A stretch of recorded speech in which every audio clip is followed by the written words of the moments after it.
I'm going to be grading every first round selection from the 2019 NFL Draft. It's been 6 years now, which is longer than the average NFL career, so it's the perfect time to give out some final grades. At number 1, the Cardinals went with Kyler Murray. Kyler was the clear top quarterback prospect, even though he was measured as the 4th shortest signal caller of all time in the NFL. Arizona deemed that he met the high requirements to be their franchise quarterback, and they've had an okay payoff from their investment. Over his 6-year career, Murray's won Rookie of the Year, he's been to the Pro Bowl twice, led Arizona to the playoffs once, and he had an MVP level start in 2021 before he unfortunately got injured. His career has featured short stretches of greatness, but he's failed to consistently play at a high level. Murray hasn't amassed 4,000 passing yards in a season and also hasn't won a game in the playoffs. His lack of size makes it hard for him to stand in the pocket and scan downfield, which is a big reason for him having one of the lowest average depths of target year after year. I personally still have belief in Murray, and I think 2025 will be one of his better seasons. He has a solid supporting cast around him now, and I think second-year Marvin Harrison will really take a big step forward. Overall, the Cards get a B for this pick. Murray's had some success, but hasn't been able to uplift this offense as expected, and he's been closer to average than star level for most of his career.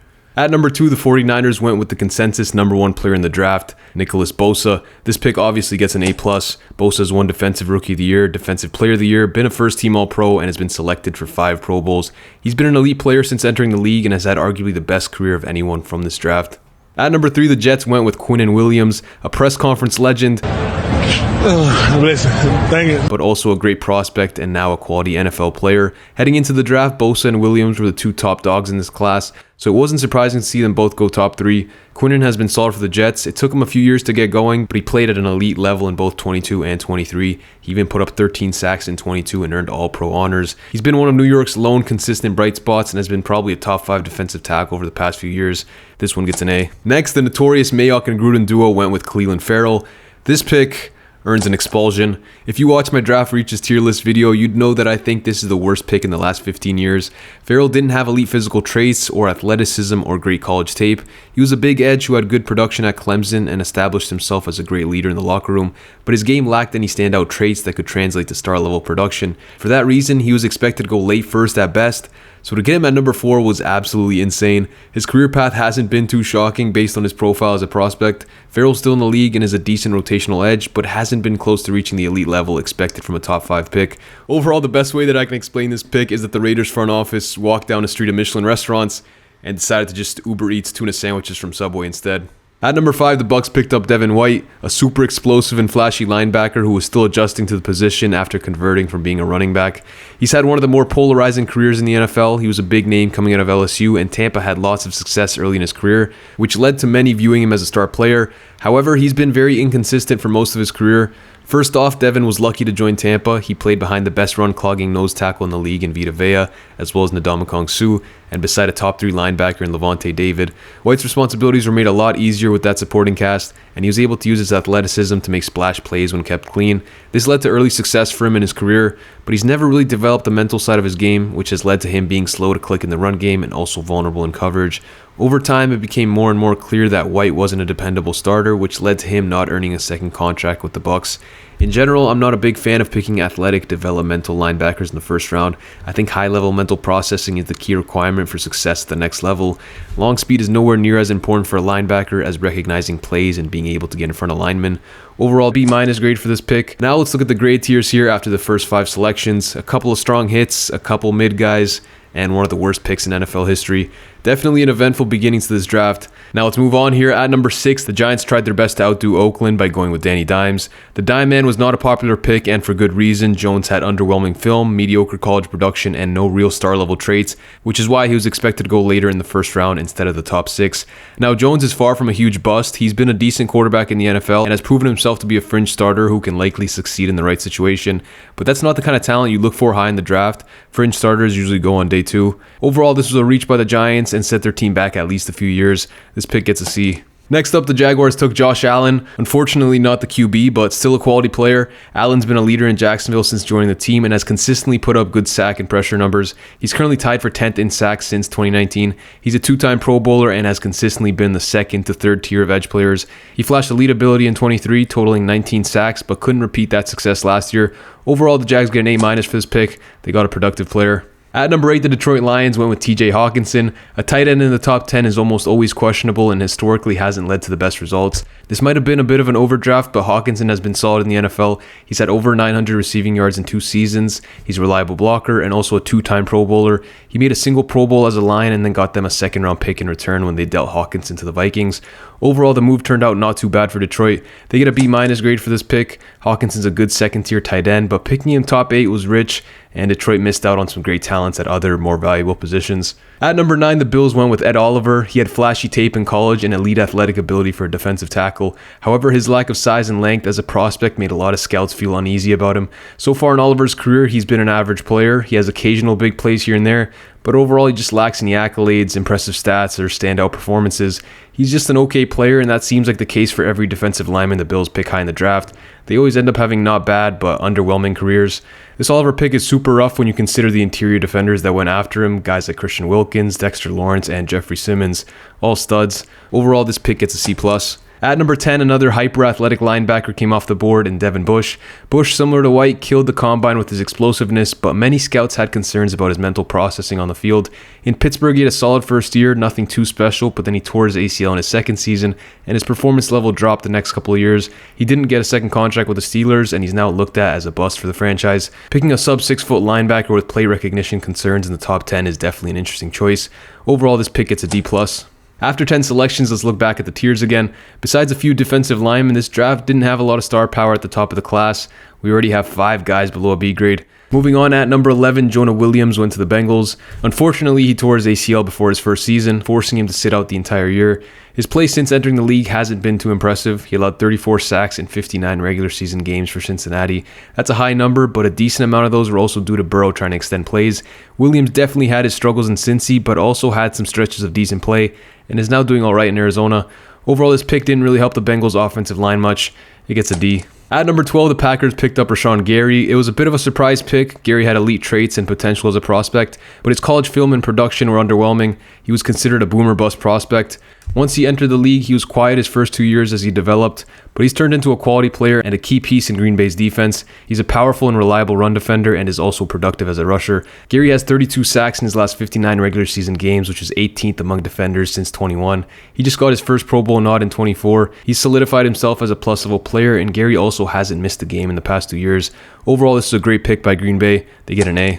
At number 13, the Dolphins went with Christian Wilkins. He was pretty fired up, and he brought that good energy with him to Miami. Wilkins had above-average production during his tenure with the Dolphins, consistently producing against the run and pass. In 22, he had the second most tackles in a single season by defensive tackle since 2000. He was very active on the field. He was a quality starter for the Dolphins, but never reached elite status. He was always kind of on the cusp of being a Pro Bowler. He's been more of a tier 3 tackle. He's kind of on the edge of being top 10 at the position. One of the downsides with him when comparing him to the best in the game is just a lack of sack production. Overall, though, he produced for Miami, and this is a good pick. They get an A-.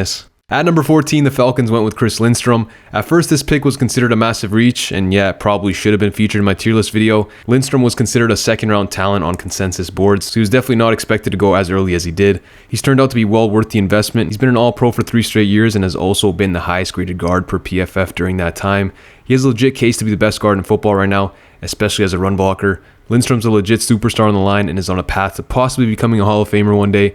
He'll need to do a lot more to get there, but it's far from impossible. This one gets an A+. At number 15, Washington selected Ohio State quarterback Dwayne Haskins. Haskins unfortunately passed away just a few years into his career. May he continue to rest in peace. At number 16, the Carolina Panthers picked up edge rusher Brian Burns. This was seen as great value at the time of the draft. Burns was expected to go somewhere shortly after pick 10.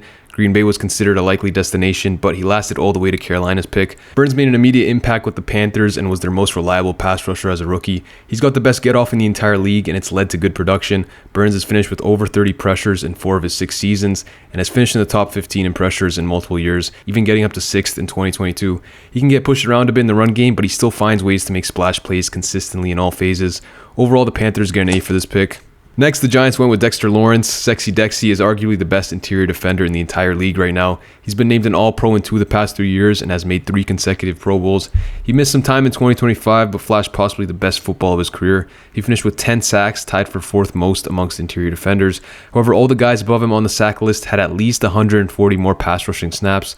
Lawrence actually ended with the highest sack rate in the group. Overall, he dominates all phases of the game as a true nose tackle, which is rare, but really impressive. If he continues to play like he did last year, he might start entering the next level conversations and becoming a perennial DPOY contender. This was an A+ pick and could become A++ pretty soon.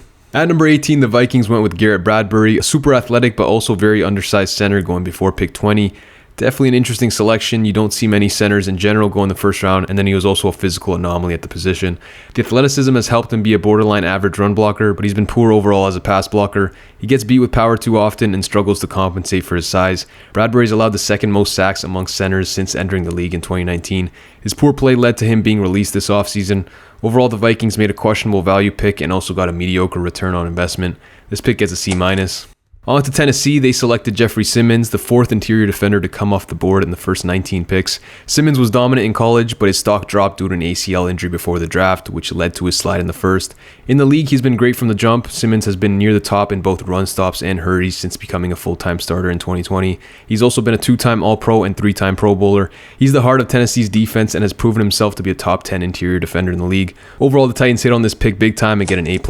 At number 20, the Broncos picked up Noah Fant. Besides being a filler piece in the Russell Wilson trade, his name hasn't really come up much in the league. He's yet to get over 700 yards in a season or 4 touchdowns in a season.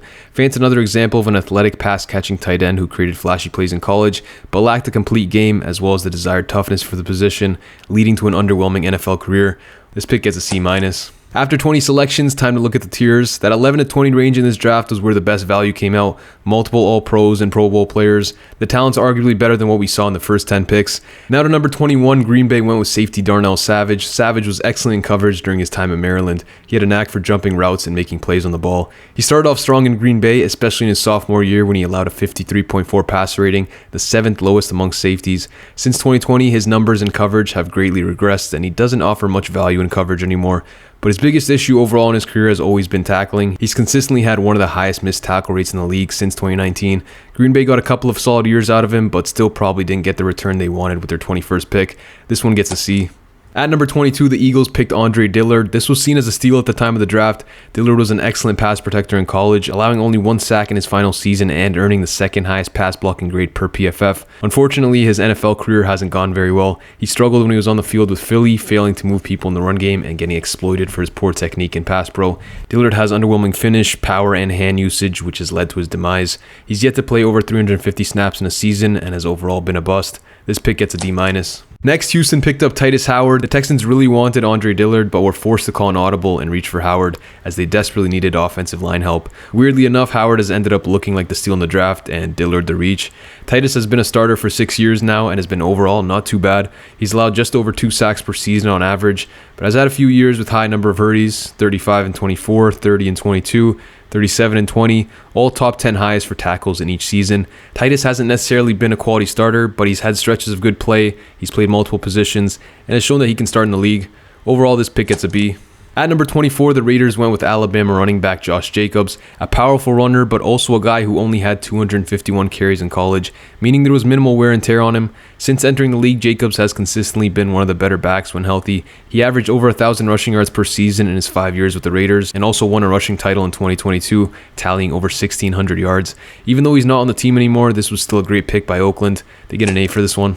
At number 25, the Ravens went with Marquise Brown, a super explosive college player who made a lot of big plays, but he unfortunately had a Liz Frank injury in his final year, which required surgery in 2019 and then an additional surgery after his rookie season in 2020. Brown never fully looked like the guy he was in college. He just didn't have the same game-changing explosiveness once in the NFL, which was likely due to the foot injury that he had. Brown still has the ability to stretch the field and was decent in Baltimore, even having an 1,000-yard season, but his career has felt pretty underwhelming overall. He's only had 1 year with over 800 yards and is more of a rotational receiver now. Overall, C+ pick. Montez Sweat went at number 26. Sweat was consistently good, not great for Washington. He had 35.5 sacks in 67 games for the Commanders and also had solid pressure numbers.